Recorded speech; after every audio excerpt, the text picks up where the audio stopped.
In these next videos, we're going to get our crash course in marketing our online business. We're going to start by setting up our SEO and Google Analytics account. The first thing we'll do is sign up for our Google Analytics account so that we can track and analyze our web page. So go to Google Analytics and click on Access Google Analytics. Click on Sign Up and enter in all of your information.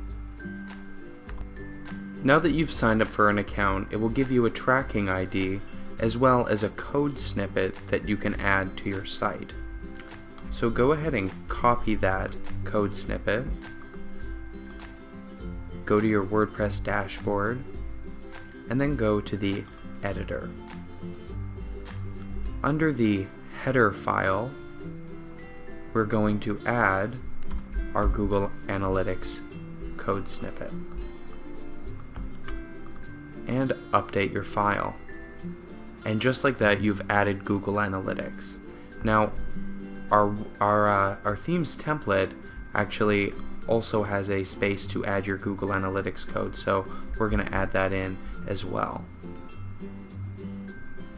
Oh, actually, this isn't asking for your code snippet, it is actually asking for your tracking ID.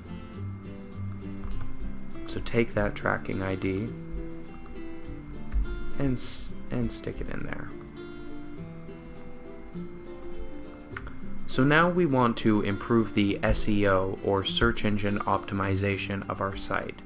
So now Yoast has created a very useful plugin for this called WordPress SEO by Yoast. So we're going to go into our plugins.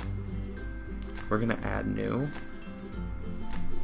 We're going to search WordPress SEO by Yoast. And we're going to install it.